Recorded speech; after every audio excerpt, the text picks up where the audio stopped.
Before we start, a quick warning because this video is going to be a bit longer. It is about 20 minutes jam-packed with information about all my varnishing techniques and knowledge that I have. So if you are not in the mood of listening to me for 20 minutes or just do not have the time to watch the video, perhaps it's best to skip this one and head over for the next video, preferably for my channel as well, and watch this later. If you have the time and if you're interested to hear how I get my smooth finish varnish results, then feel free to watch the video, leave me a comment in the end.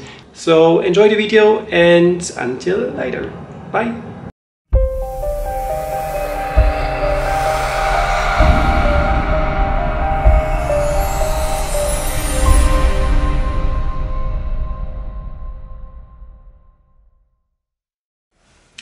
Hi everyone, welcome for today's video, and we are going to make a varnish video today because I still get a couple of questions about how I varnish, what I use to varnish something and how it works and why and all the stuff. As you can see, I'm filming from two different angles again, just to test out a new setup, if I like the black underground, if I like filming from two directions and editing myself into pieces when I make the video. And yeah, I'm not sure if I can make a super action movie out of a varnishing movie, but let's see if these cuts kind of work for you. Here you can see actually everything that I occasionally use for varnishing, so to finish up my paintings. I'm going to tell you on the go what I do and what I use for what and why I use it and what I stopped using, so to speak, and why I varnish my pieces anyways. So, housekeeping notes in the beginning. I would love if you could watch the video until the end, so the entire thing, and not jump in between, because the longer the video is watched, the more YouTube thinks the video is the coolest ever and shows it to more people. So it would really appreciate if you can share the video or watch the video, and yeah, it helps just my videos to spread around. And finally, this is what we artists on YouTube want to get. So the more people this video is going to be shown from YouTube, the more answers probably are answered among the world. I don't know. So let's just start with the products. So here is in the range of products that I use, as I told you. This one is from a Swiss art company, it's Fleury Art. This is a varnish which can be used for acrylics and oil paintings. Most varnishes cannot be used for both mediums, so this one can. This is the Deco Art Clear Pouring Top Coat. This one is just amazing. I really love this, because this is among the few which give you the resin look when you use it. So the thicker this coat is, the more it looks like a resin coat, which is really cool. This is the Liquitex. Many of you might know this. It's a widely spread company. And this is the satin finish varnish, which I do not like that much because it mutants down the colors again. Even though it lightens them up as it's a varnish, it again mutants them down because it's a satin. This from Creal, or Creal, I don't know how to pronounce it. It's a gloss varnish. It's a pretty thick one, but I think it's a European brand. So when I have a look at all the languages written down there, so it looks as this is from Europe only. So not sure if you US guys can get this one. And this Gamblin Gamvar is a gloss varnish which is actually used for oil paints, but I can tell you something about it in the end. So why I'm using this one and why I like using this one at times. This here are kitchen wipes. They might look differently in your country. This is just these tissues. They are reddened with some alcohol stuff which you can use to clean off your kitchen and stuff. It's not really pricey and it works great to get clean off your silicone. Other than that, just some gloves, a brush, and this is a foam roller, which comes pretty handy as well. But let's just start with showing what I'm doing. I have prepared 4 canvases, which you have already seen in previous videos. One, I'm not sure if I managed to upload this video before, so if not, this is a spoiler.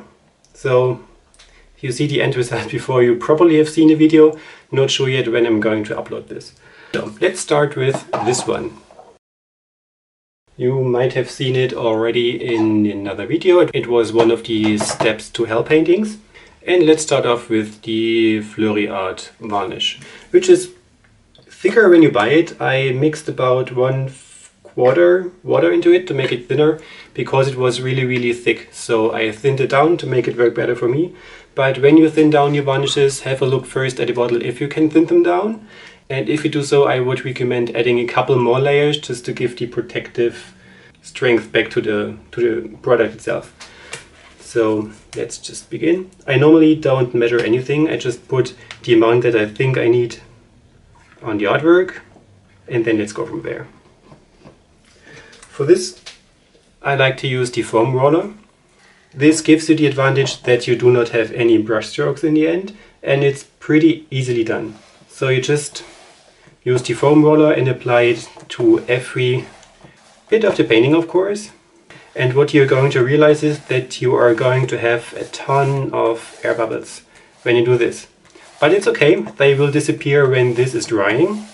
And depending how thick your varnish is, you're going to have more or less of these bubbles. So the thinner your varnish is, the more bubbles you're going to get.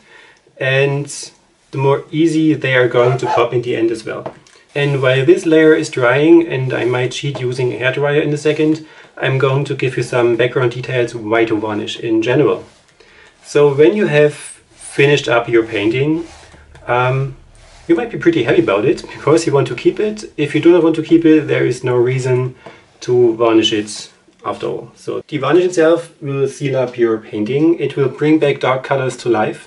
So especially when you have really dark colors like phthalo colors or black, they dry a bit matte and muted. This is especially prominent in oil color paintings. And when you add the varnish, these colors pop and come back to life as if they are freshly painted and red. This is the biggest advantage when it comes to the visual part of the varnish. And it also has some advantages, of course, when it comes to protection. So especially these thicker varnishes or thicker layer of varnish, they give you, in a way, a mechanical protection of the piece. So it protects it against some scratches and, you know, some things that might bump against it or lean against it. So this is a light mechanical protection for your piece. Okay, this is how it looks in the end with this varnish version. So it's not completely even, as you can see, but it's shiny, it's glossy, the colors are back. Depending on the varnish that you're using, you also have a UV protection. So you should never put your paintings in direct sunlight anyways, even if varnished. But if you have a varnish with UV protection, it is again even better because it protects your painting against sunlight better as if there is no varnish or a varnish without UV protection. But still, don't put your painting into direct sunlight. So next painting we are going to use this here. And for this one I'm going to use the Gamvar, which is, as I told you, an oil painting varnish, which I really like using because you can use it right away when your painting is dry to the touch. Normally with oil paintings you need to wait about a couple of months until half a year until you can really varnish it with a final varnish. This one is a varnish that you can apply right away when your paint is dry to the touch, and it continues to dry through the varnish, which is really cool because you can seal off the painting, ship it to a customer if it was a commission without telling them you need to send it back to me after half a year so that I can varnish it for you or you varnish it yourself.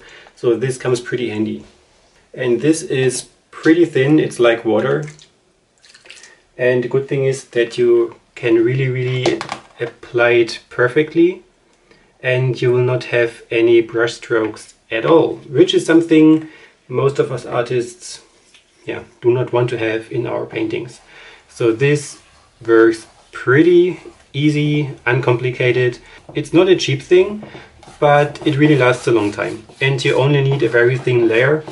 If you want to have a thicker layer, you can make a second or third coating, but it's not a layer that you can see in the end anyways, because it's just like a coat of water. Really love this. It does not give so much of a mechanical protection, so as it's almost nothing, but it gives you a protection for the painting itself, especially for another purpose of a varnish, which is protection against dust and things flying around in the air, I'd say.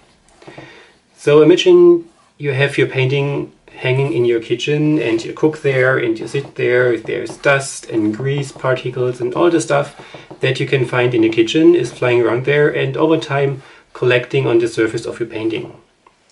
If you have not covered your painting with a varnish, you're most likely to ruin it for good after a while, because it will give you a very hard time removing the dust and stuff that is sitting on the painting, making it dull, making it greasy, all the stuff you do not want to have for a painting. And if you go there with a scrubbing tool or something, you might just ruin it completely. So if you have your painting varnished, you can remove the varnish along with the dirt and dust, and your painting is back to its original state. So especially with this varnish here, you can remove it easily by just using the Gamsol, which is their paint thinner. Go over there, this will dissolve the varnish layer along with all the dirt and dust sitting on there.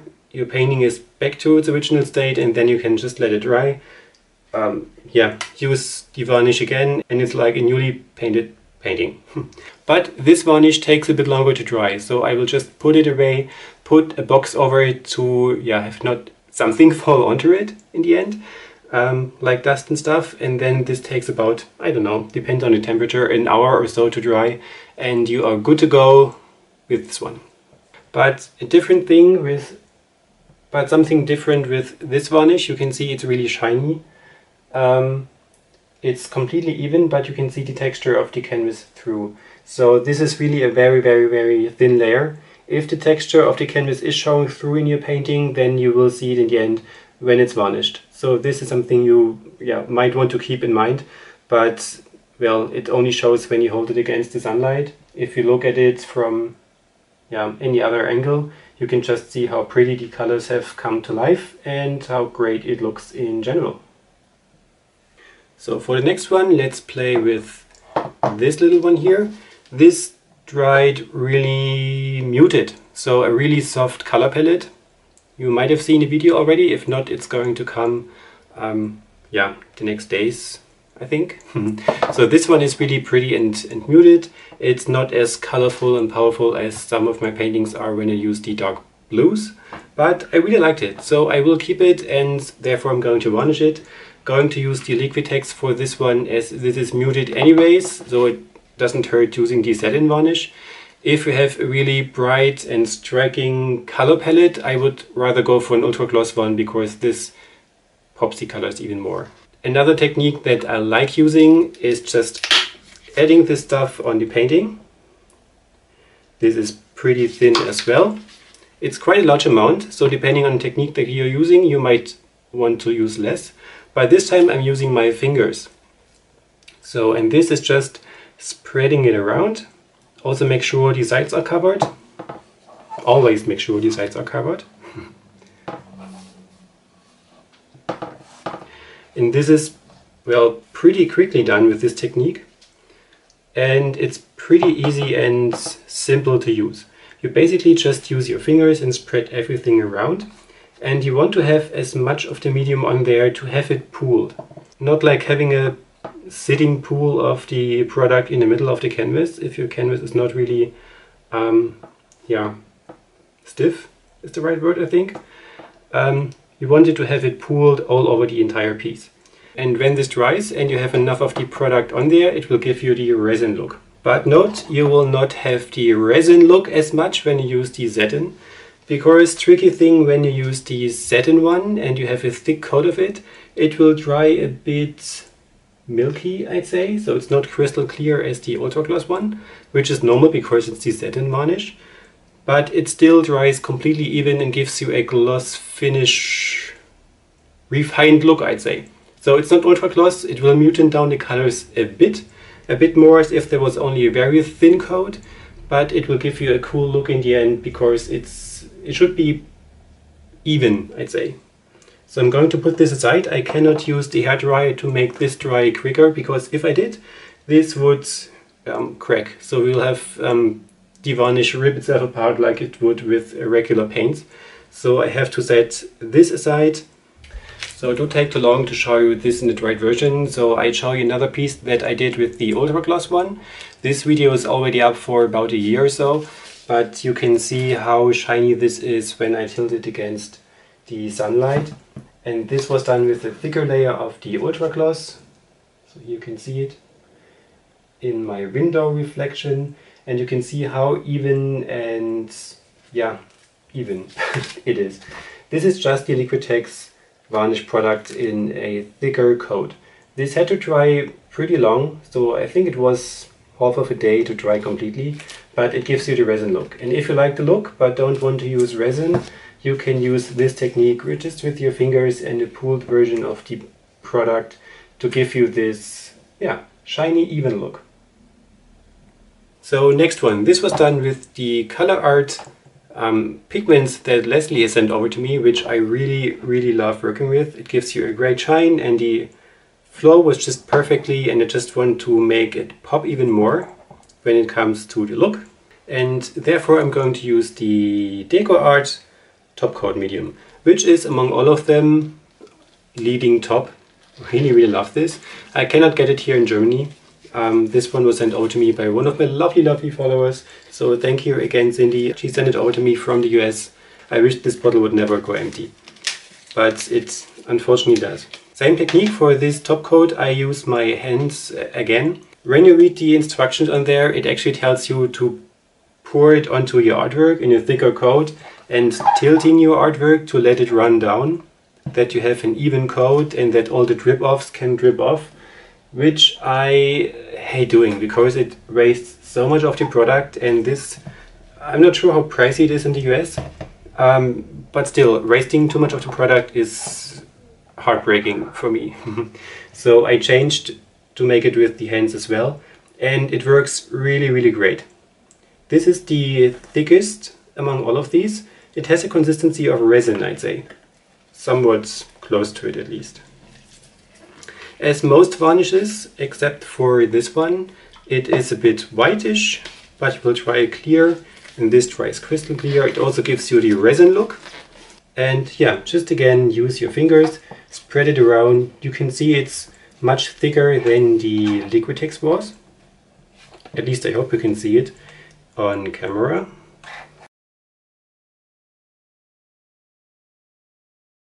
And again, you need enough of the product to have it evenly spread over the entire piece.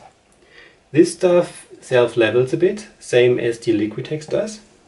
So this is how you can get the resin look with this top coat medium and the Liquitex varnish, so they self-level. You can of course help a bit to have it as evenly spread over the piece with your fingers, and the more evenly you can spread it, the easier it self-levels and the more shiny it is going to get in the end.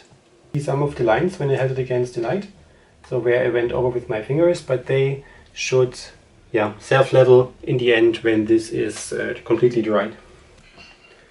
Same with this here, so the Creal Varnish Gloss one. It has the same consistency as the top coat, but it's a bit more tricky to use. So it's a relatively cheap one and it shows occasionally. So if I use a too thick layer of this one and it dries too quickly, it gets cracks or some little rips, I'd say, which I hate, because if you get those, you cannot really get rid of them in the end. Even if you varnish over it, you will see that there was a small tear in the first layer, so that it shows. I use it for smaller ones. I use it in thin layers, probably 2 or 3 layers. When it's drying completely and it's crystal clear and nothing has cracked, it's just as pretty as the others, but it's a more tricky to use. So something to keep in mind if you want to use this brand. Make sure you have thinner layers, make sure they dry slower. Just be careful and play around with it before you have a masterpiece that you want to varnish, just to be aware of how it works. And as the final piece, I would say we can use this one here, which I really liked how this turned out when it was dry. The only thing that bothers me a bit is that little line around these canvas boards where the paint just flew over the edge, and as there's a really hard edge against of a regular canvas, the paint really thins down and stretches at the corners so that you can see, perhaps you can see it here, this little yellow line around it. But anyways, as this is just a canvas board and it's a special one with my fingerprints on the back side. So if anyone wants to keep it as a collector's piece, it's really a personal one. Yeah, probably one needs to frame it anyways because of these canvas boards tend to warp over time. So this one is really a keep. I love how this one turned out. And as I love it as much as I do, I'm going to use my same loved Topcoat. So I hope this video had some answers for your questions. If you have still some questions, just leave me down in the comment box. One question that always comes up as well is how long I wait until I varnish my paintings.